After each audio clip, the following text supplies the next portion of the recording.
कि जो American pressure है उससे कोशिश तो करेंगे तन के खड़े होने की, लेकिन ये उनकी आदत में नहीं है।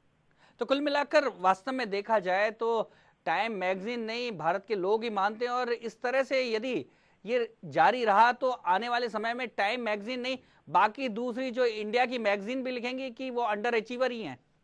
जी नहीं, ये तो पूरे देश में आप देखिए, यूपी का इलेक्शन इसका जीता जाता उदाहरण है जी अंडर अचीवमेंट अगर ना होता तो यूपी के इलेक्शन में राहुल गांधी दिन रात लगे रहे जी और वोट परसेंटेज घट गया। तो इसका सीधा सा मतलब है कि अंडर अचीवर हम तो मान ही रहे हैं, हमारी मुश्किल यह है कि इंटरनेशनल वर्ल्ड भी मान रहा है जी, अंतर्राष्ट्रीय जगत भी ये मान रहा है कि नहीं साहब, इकोनॉमिक मॉडल यहाँ पे नहीं चल रहा है, और दबाव ये है कि आप पुराने वाले पे आइए जो कि हमारे लिए खतरनाक है। आज भी मनमोहन सिंह को चाहिए कि हमारे इकोनॉमिक मॉडल को फिर से एक बार बदले और पुराने मॉडल पे आए, जिसमें कि हम एग्रीकल्चर सेक्टर से अपने जीडीपी को बढ़ाने की कोशिश करेंगे और जिसमें कि हम एग्रीकल्चर के लिए सब्सिडीज को पूरी तरह से खुला छोड़ देंगे। और टाइम मैगजीन की चिंता नहीं करे मनमोहन सिंह। बिल्कुल बिल्कुल सही कहा आपने जी। चलिए सिंह साहब, बहुत बहुत धन्यवाद आपका हमारे साथ इस चर्चा के लिए। प्रताप जी, जिस तरह से सिंह साहब कह रहे थे वही चर्चा हमारी पहले भी हो रही थी कि कहीं कहीं ये बाजार का प्रेशर क्रिएट करने की कोशिश कहीं ना कहीं है। बिल्कुल, देश को आर्थिक रूप से गुलाम बनाने के लिए जो तमाम हथकंडे हैं उसमें मीडिया एक बहुत बड़ा एक हथियार बन गया है। टाइम और ऐसी दूसरी मैगजीन को पहले इस तरह का स्टैंडर्ड का बता दिया जाता है, इस तरह की रेटिंग एजेंसीज बना दी जाती हैं जिनकी खुद की रेटिंग का पता नहीं है। अब टाइम मैगजीन की क्या हैसियत है हमारे देश में अंतर्राष्ट्रीय स्तर पर कोई नहीं जानता।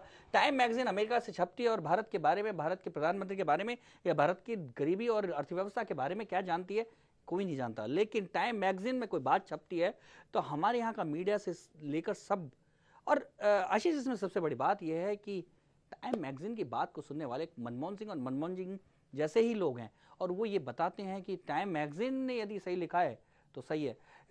आशीष, मुझे याद आ रहा है कि जो एक सामाजिक कार्यकर्ता हैं, भाजपा के पूर्व नेता रहे गोविंदाचार्य, वो हमेशा ये कहते हैं कि भारत की जनता अपने लिए नेताओं को चुनती है, शासन को, लेकिन शासक जो हैं वो अमेरिका के अनुसार भारत पर शासन करते हैं। कुल मिलाकर हालात ये है कि हमें अमेरिका के डायरेक्शन से, विदेश के डायरेक्शन से, यूरोप के डायरेक्शन से भारत पर शासन किया जा रहा है। जो सारे देश को पता था वो अब टाइम मैगजीन छाप रही है, तो विदेश से हमें ये क्यों पता चले। जो एनके सिंह साहब कह रहे थे बात, वही बात कहीं ना कहीं है। और क्या क्या इसके पीछे हम चर्चा करेंगे, आगे बढ़ने से पहले लेते हैं एक ब्रेक।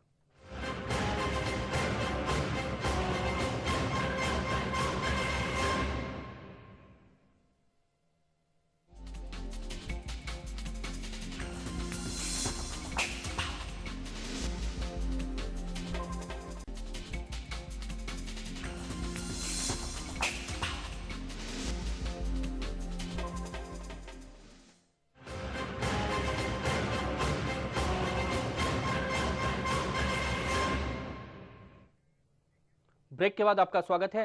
चर्चा कर रहे थे टाइम मैगजीन में प्रधानमंत्री पर छपे लेख को लेकर। बहुत सारी प्रतिक्रियाएं इसको लेकर हमारे पास आई हैं कि आखिर अंडर अचीवर जो पीएम को कहा गया है, आखिर क्या लोगों की प्रतिक्रियाएं। सबसे पहले सुनते हैं तरुण विजय क्या कहते हैं। वास्तव में स्थिति यह है कि देश नेतृत्वहीन अर्थव्यवस्था का शिकार हो चुका है और अंतर्राष्ट्रीय मॉनिटरी एजेंसीज ने यह डिक्लेयर कर दिया है कि भारत की अर्थव्यवस्था को कोई नेतृत्व नहीं है।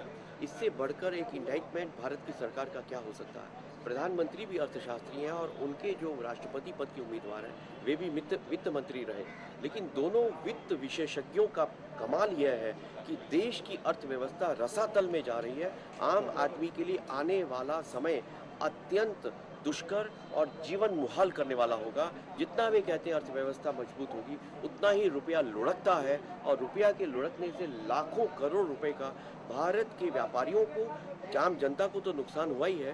भारत से पूंजी निवेश गायब हो गया है। यहाँ के पूंजी निवेशक भी अब भारत के बाहर अन्य देश ढूंढ रहे हैं और विदेशी पूंजी निवेशक अब भारत नहीं आ रहे हैं। ये स्थिति भारत के। तो सुनते हैं मोंटेक सिंह अहलूवालिया जो है, उन्होंने भी इस पर रिएक्शन दिया है। उनका रिएक्शन भी हम सुनते हैं। At the time of the approach paper, a year ago, we had targeted a 9% average growth. I think given that the world economy deteriorated very sharply over the last year, and I think the growth rate in the first year of the 9th plan cannot be has to be somewhere between 6.5% and 7%. Yes, sir. It is not possible to think of an average of 9%, but this is a view that the Planning Commission has to take. I think somewhere between 8 and 8.5 is feasible, but you know, when I say feasible, even that will require major effort. In fact, during this meeting with the states, we are going to make the point that we should not just say that, you know, if we do A, B, and C, we can do 8.5. We should also say, what happens if you don't do A, B, and C? And that is the whole idea of scenarios. तो मोंटेक सिंह कह रहे हैं कि बहुत प्रयासों की अभी भी जरूरत है। प्रताप जी, मोंटेक सिंह कह रहे हैं बहुत प्रयासों की जरूरत है। कुल मिलाकर एक रिएक्शन जो आ रहा है कि कहीं ना कहीं प्रधानमंत्री को सेफ रखकर आंकड़ों की बात की जाए, लेकिन देश की जनता, जो एनके सिंह साहब भी कह रहे थे कि ये सब बातें टाइम मैगजीन नहीं भी छापती तो देश की जनता को पता था। आशीष, मुझे वो ध्यान आ रही है कि कई बार कहते थे कि देश में एक बार एक स्थिति ऐसी थी कि अगर मॉस्को में बरसात होती थी तो दिल्ली में छाता तान लेते थे। अब आजकल ये हाल अमेरिका और यूरोप के हो गए। यूरोप और अमेरिका में बरसात होती है तो यहाँ के राजनेता, वो भाजपा के हों चाहे कांग्रेस के हों, सब छाते तान के खड़े हो जाते हैं। कुल मिलाकर बात ये है, अमेरिका की एक टाइम मैगजीन ने क्या कुछ एक छोटा सा लेख लिख दिया और उसको लेके बवाल हो रहा है। और देश में इतने 3 साल से लोग चिल्ला कर थक गए हैं। लोग, किसान, लाखों की संख्या में किसान आत्महत्याएं कर चुके हैं। देश बर्बाद हो रहा है। सारा सब कुछ है, लेकिन टाइम मैगजीन से सर्टिफिकेट मिलता है तो पता लगता है कि यहाँ कुछ हो रहा है। एक पूर्व वित्त मंत्री और हैं, यशवंत सिन्हा जी वित्त मंत्री रहे, उनका भी एक रिएक्शन आया, वो भी सुन लेते हैं। हमने उस संकट से देश को निकाला उन 6 वर्षों में और वहां ले जाके खड़ा किया जहां पर कि कोई जब तक बहुत भयंकर भूल ना करे तो बैलेंस ऑफ पेमेंट क्राइसिस नहीं होगा। नंबर 2, इन्फ्लेशन, महंगाई बराबर एक भारत की अर्थव्यवस्था की बड़ी समस्या रही है। हम लोगों ने इन्फ्लेशन को न केवल कंट्रोल किया बट स्ट्रक्चरली इकोनॉमी में संस्थागत रूप से जो सुधार किए, उससे इन्फ्लेशन उस लेवल पर आ गया जो दुनिया के विकसित देशों में इन्फ्लेशन रेट था। हम लोग इंफ्रास्ट्रक्चर के क्षेत्र में जो शुरुआत हम लोग करके गए, वो अगर ये सरकार सिर्फ उसको फॉलो करती तो आज देश का इंफ्रास्ट्रक्चर कहीं से कहीं पहुंच गया होता। तो एक व्यक्ति और है इस समय, 2-3 लोग अब इस देश में ऐसे हो गए हैं जो कोई भी विषय हो उनकी प्रतिक्रिया जरूर आती है। तो रामदेव ने भी प्रतिक्रिया दी है इस अंडर अचीवर शब्द जो प्रधानमंत्री के लिए टाइम मैगजीन में यूज किया गया है। भारत के प्रधानमंत्री की भी प्रतिष्ठा दांव पर लगी हुई है। स्टैंडर्ड एंड पुअर्स भारत की जीडीपी को लेकर के, ग्रोथ रेट को लेकर के, डेफिसिट को लेकर के और भारत के रुपए के अवमूल्यन को लेकर के भारत का मूल्यांकन पहले ही कम करके आंक चुका है। और अभी पूरी दुनिया में एक प्रतिष्ठित पत्रिका टाइम्स मैगजीन ने भारत के प्रधानमंत्री को अंग्रेजी में जिसको अंडर अचीवर कहते हैं, हिंदी में उसी को फिसड्डी कहते हैं।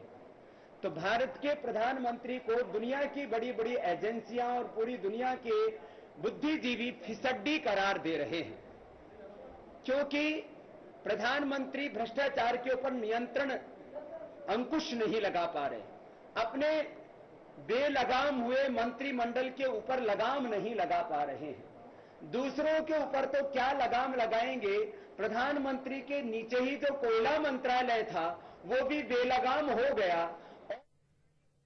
तो देखा आपने बाबा, रामदेव भी अब कुल मिला के प्रताप जी टाइम मैगजीन की तारीफ करने लग गए हैं, टाइम मैगजीन का उदाहरण देने लग गए हैं बाबा। आशीष, दिक्कत अपने यहाँ यही है कि जब भी किसी की बुराई या बड़ाई की जाती है तो राजनीति में विरोधी और समर्थक ये अलग अलग खेमे बन जाते हैं। इस बात की कतई ध्यान नहीं रखा जाता कि आखिर में वो जो टिप्पणियां हैं वो देश को कितना, देश के साथ क्या करना चाहती है, क्या देश के ऊपर क्या थोपना चाहती है। कुल मिलाकर ये बड़ी बात है कि देश में अर्थव्यवस्था को लेकर देशी और विदेशी का जो संघर्ष चल रहा है। एक और सवाल, और प्रताप जी, क्या लॉबिंग कहीं ना कहीं, जिसे विदेशों में लॉबिंग कहा जाता है, कि लॉबिंग एक हिंदुस्तान में वैध हो जाए, या लॉबिंग करके इस तरह के अपने जो नीतियां हैं, अपने जो अर्थ के संबंधी प्रावधान है, उनको लागू कराना? सबसे बड़ी बात यह है कि मैं तो विपक्षी दल और प्रधानमंत्री को अंडर अचीवर कहने पर खुश होने वाले लोगों के बारे में मुझे बड़ी शंका होती है कि आखिर में प्रधानमंत्री को अंडर अचीवर कहने से देश को क्या लाभ हो गया, पहली बात। दूसरी बात, अंडर अचीवर कह के वो टाइम मैगजीन और अमेरिका और वहाँ का तंत्र क्या जाता है, इसको जाने बिना यदि हम किसी मैगजीन की या किसी स्टैंडर्ड ऑफ पुअर जैसी संस्था की प्रतिष्ठा को हमारे देश में बना देंगे तो एक दिन ऐसा आएगा जब बाबा रामदेव की या यशवंत सिन्हा की या तरुण विजय की भी रेटिंग स्टैंडर्ड और पुअर करने लगेगा और उनकी रेटिंग को इतना डाउन ले आएगा कि यदि उनकी बात नहीं मानी गई तो कहीं ना कहीं हम उस गिरफ्त में आते जा रहे हैं, उस कंट्रोल में। और मुझे लगता है प्रताप जी, बिल्कुल ये चर्चा एक समाज में होनी चाहिए कि आखिर जो छपा है, जो एक टाइम मैगजीन छापती है, एक विदेशी पत्रिका छापती है, आखिर उसके पीछे का सच क्या है, चर्चा इस पे भी सोसाइटी समाज में होनी चाहिए। बड़ी खबर में आज इतना ही, दीजिए पूरी टीम को इजाजत, नमस्कार।